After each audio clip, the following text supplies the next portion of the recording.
aborder un chapitre d'embryologie du cœur. Ce chapitre va nous permettre de mettre en place les ébauches embryologiques, d'étudier leur évolution, et nous pourrons ainsi comprendre quels seront les reliquats de ces ébauches dans les structures cardiaques définitives. Cela vous permettra également de comprendre les malformations cardiaques lorsque vous aurez à étudier la pathologie cardiaque.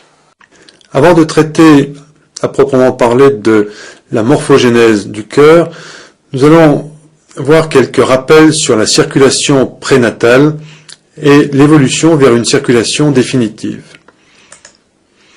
Voici tout d'abord le schéma très simpliste de la circulation postnatale qui met en place les cavités cardiaques droite et gauche et, issu des cavités gauche du cœur, le flux artériel qui parcourt l'aorte. Ce sang artériel est dirigé vers les tissus et le sang qui a perdu sa saturation en oxygène est ramené par les veines caves vers les cavités droites du cœur. Le sang est ensuite dirigé vers la circulation pulmonaire, c'est-à-dire passe par les artères pulmonaires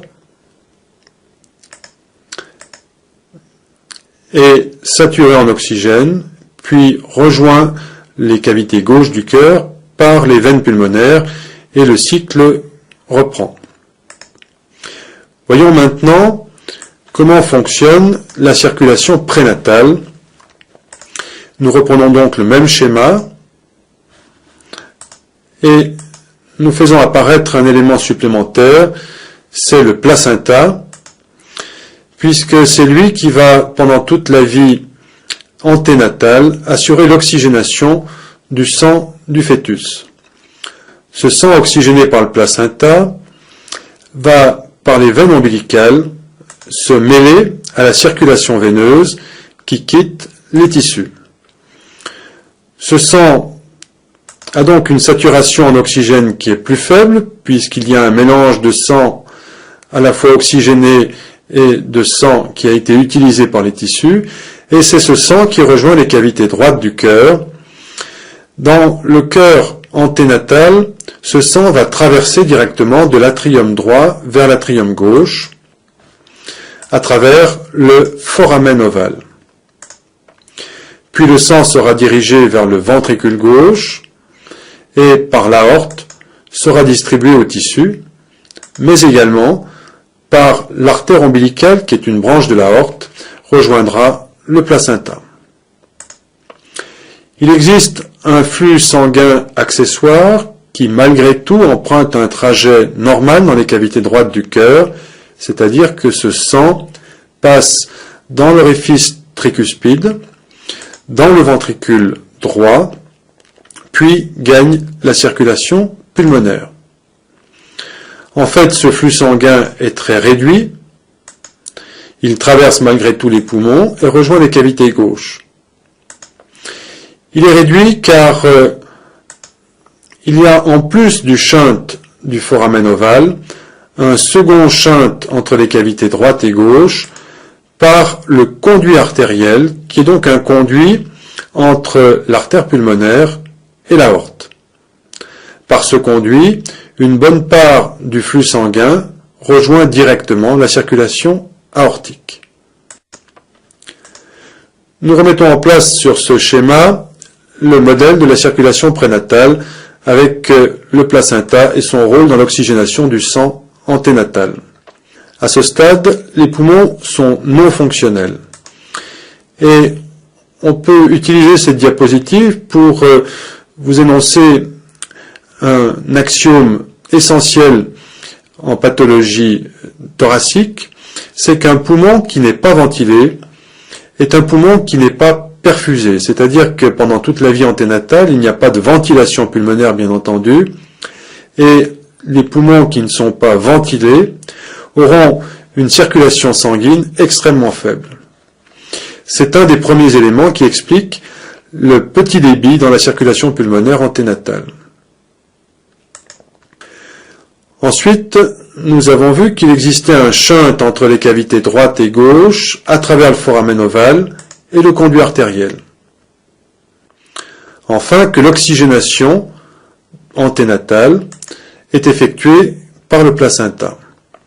Lors du premier cri à la naissance, il y a une première inspiration et donc un premier déplissement des cavités alvéolaires des poumons, ce qui va brutalement augmenter le débit pulmonaire. De plus, les vaisseaux ombilicaux vont être liés lorsque l'on lie le cordon ombilical et cela va fermer brutalement les deux shunts droit vers la gauche. Voici la ligature du cordon ombilical qui est symbolisée ici. Ainsi, seul le sang veineux des tissus rejoint les cavités droites, puis la circulation pulmonaire, dont le débit a augmenté brutalement du fait de l'inspiration, et ce flux sanguin rejoint les cavités gauche du cœur, puis l'aorte. Le shunt droit-gauche se ferme au niveau du conduit artériel et au niveau du foramen ovale par une simple augmentation de pression dans l'oreillette gauche. Ce phénomène, nous l'expliquerons un peu plus tard dans ce cours. Nous allons insister maintenant sur la mise en place de la circulation artérielle et veineuse de l'embryon, et pour cela nous allons utiliser ce schéma qui est un schéma avec une vue latérale gauche du médiastin primitif, avec néanmoins quelques imperfections puisque ce schéma fait apparaître plusieurs époques successives dans la vie de l'embryon. Malgré tout, ce schéma est là pour symboliser les éléments essentiels du médiastin, la trachée, l'œsophage en arrière, et au premier plan, les veines cardinales antérieures et postérieures du côté gauche, qui vont ramener le sang veineux des parois de l'embryon. Autre convergence veineuse, celle des veines ombilicales et vitellines, qui rejoignent toutes le sinus veineux du cœur. Ce sinus veineux alimente le tube cardiaque primitif, qui se poursuit par le bulbe artériel. Lui-même va se diviser en deux aortes ventrales, paires et symétriques, qui ont une direction verticale. De ces aortes ventrales partent des arcs tendus entre l'avant et l'arrière, ce sont les arcs ou arches aortiques, ou encore arcs branchiaux, qui sont au nombre de 6 dans l'espèce humaine, et qui dirigent le sang artériel vers l'arrière, vers des aortes dorsales, une à gauche et une à droite. Les deux aortes dorsales convergent pour former une seule aorte descendante. Le cœur primitif est en fait un système tubulaire, un tube rectiligne que l'on présente ici de face en montrant les côtés gauche et droit du tube cardiaque.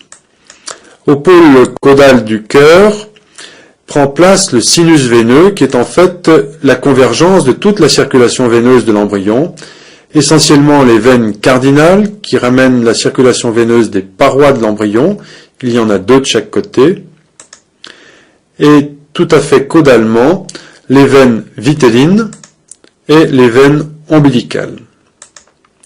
Le sang rassemblé dans le sinus veineux passe ensuite dans l'atrium primitif, puis dans le ventricule primitif, puis dans le bulbe artériel qui distribue le sang entre les deux aortes ventrales. Au cours de la croissance de l'embryon, l'ensemble de ces cavités tubulaires va s'infléchir et on aura ainsi un repli de ce tube cardiaque primitif sur lui-même, avec une bascule de toutes les cavités cardiaques sur le sinus veineux, qui est ici représenté avec des structures veineuses un peu plus développées dues à la croissance de l'embryon. Au-dessus du sinus veineux, on retrouve toujours l'atrium primitif, mais cette fois, le ventricule primitif a basculé ventralement devant l'atrium primitif.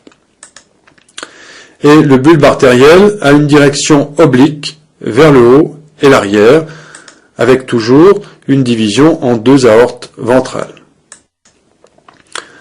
Nous allons maintenant montrer sur une vue dorsale de l'atrium primitif comment les structures veineuses de l'embryon vont évoluer vers une morphologie définitive chez l'adulte. Voici deux époques de la vie embryonnaire avec l'époque la plus précoce sur la gauche. La veine cardinale antérieure gauche, marquée en 1, va persister sur le cœur définitif sous la forme de la veine oblique de l'atrium gauche. La veine cardinale postérieure gauche va disparaître et elle n'est représentée sur le schéma de droite que sous la forme de ces pointillés. La veine ombilicale gauche de l'embryon disparaît également, ainsi que la veine vitelline gauche. La veine cardinale commune gauche, qui est le volumineux confluent des veines cardinales antérieures et postérieures, formera le sinus coronaire, qui est le confluent essentiel des veines coronaires du cœur définitif. La veine vitelline droite formera la veine cave caudale, marquée ici en 6.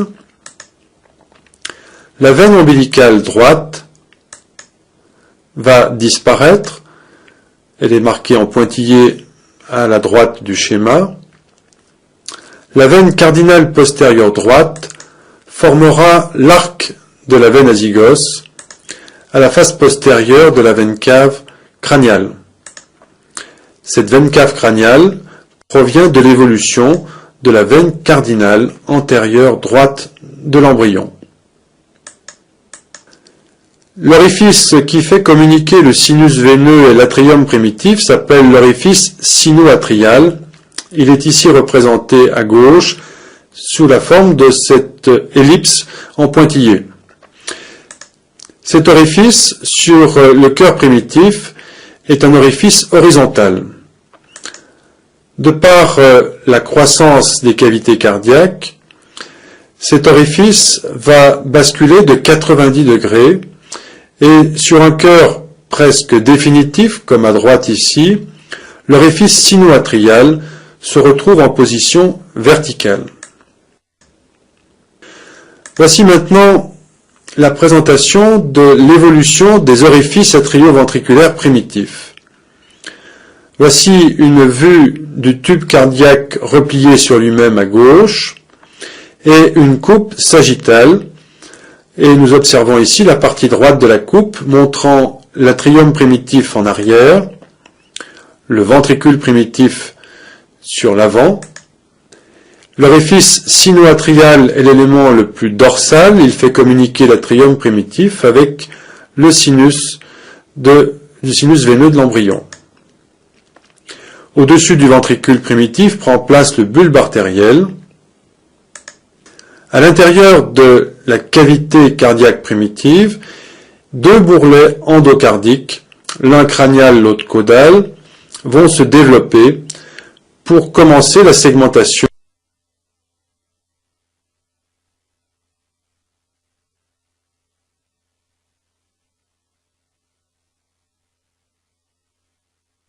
la séparation entre atrium et ventricule. Sur une coupe frontale des structures primitives du cœur, voici la fusion de ces bourrelets crâniaux et caudaux. Cette fusion s'effectue sur la ligne médiane uniquement, laissant ainsi de chaque côté un large orifice atrio-ventriculaire. C'est à partir de ces orifices que les cuspides vont se différencier pour aboutir à la structure définitive des valves.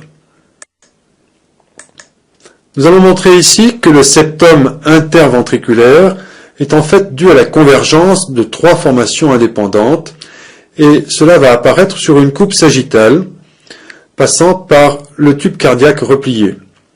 Voici cette coupe sagittale.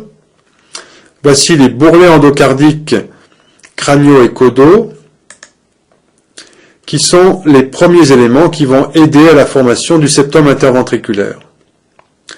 Il y a ensuite au sein du bulbe artériel un septum aortico-pulmonaire qui va se former par convergence d'un bourgeon dorsal et d'un bourgeon ventral. Et puis, il y a une formation impaire et médiane à la partie caudale du ventricule primitif qu'on appelle le septum inferius, qui va croître vers le haut à la rencontre des bourrelets endocardiques et du septum aortico-pulmonaire. Nous aboutissons ainsi à une cloison hermétique entre les cavités ventriculaires gauche et droite, mais aussi entre les parties gauche et droite du bulbe artériel. Il existe néanmoins une zone fragile qui est celle justement où les trois ébauches vont se rencontrer, vont se rejoindre. Cette zone fragile s'appelle la pars membranacea.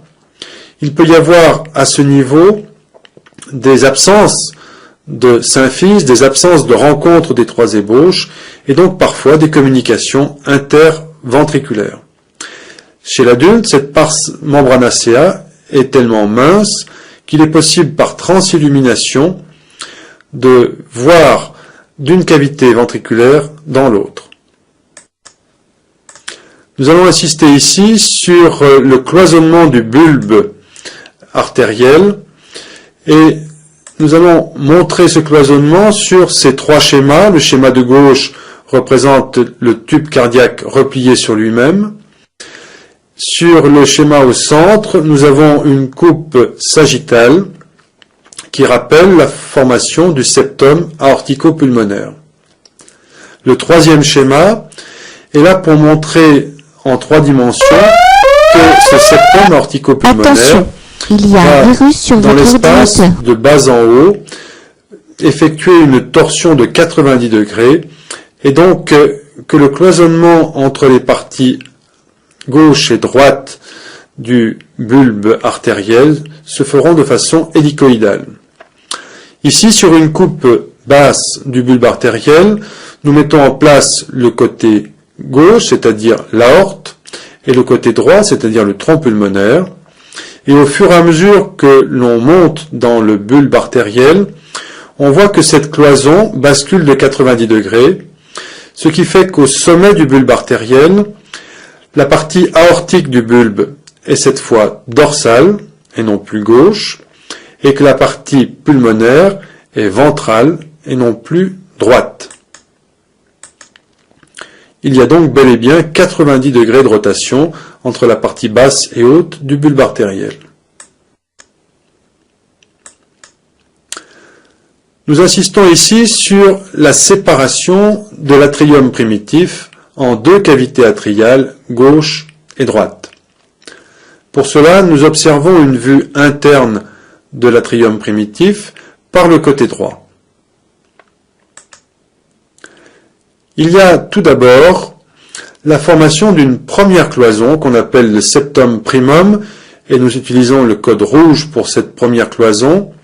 Cette cloison va naître aux dépens d'un bourrelet qui est crânial dans l'atrium primitif, sur la ligne médiane, et qui va former une sorte de voile ou de rideau qui va descendre pour progressivement séparer les 2 côtés gauche et droit. On voit également, sur cette succession de 3 schémas, que lorsque le septum primum atteint la partie caudale de l'atrium, il apparaît une petite déchirure au niveau crânial qui forme un ostium, un petit orifice minuscule entre les côtés gauche et droit. Cet ostium s'appelle l'ostium secundum.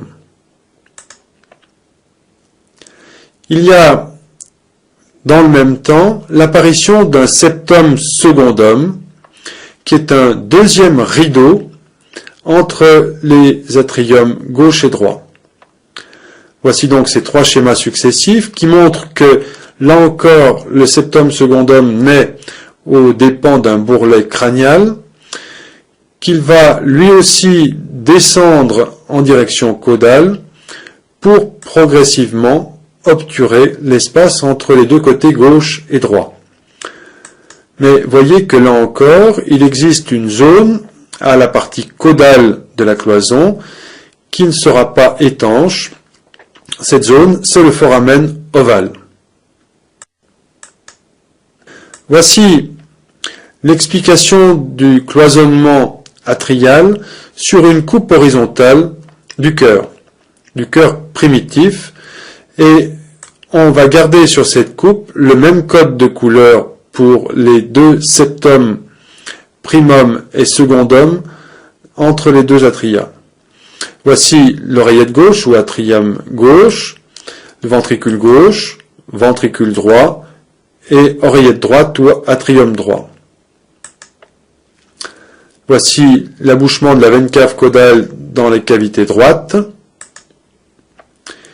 Et voici dans l'espace les deux cloisons, les deux septa interatriaux, qui sont représentés avec leurs deux orifices. On retrouve le septum primum perforé du petit orifice secondum et le septum secondum largement perforé par le foramen ovale. Le trajet du sang pendant toute la vie anténatale se fait de l'atrium droit vers l'atrium gauche. C'est donc un shunt droit-gauche. Ce shunt passe par le foramen ovale, glisse entre les deux septa, puis passe dans le septum primum à travers l'ostium secondum et se retrouve dans l'atrium gauche. Lors du premier cri du nouveau-né, il y a, nous l'avons vu, une augmentation de pression dans la circulation pulmonaire, avec ainsi une augmentation de pression dans l'oreillette gauche. Cela va plaquer les deux membranes l'une contre l'autre, et ainsi ce trajet en chicane, ce shunt droit-gauche, sera fermé.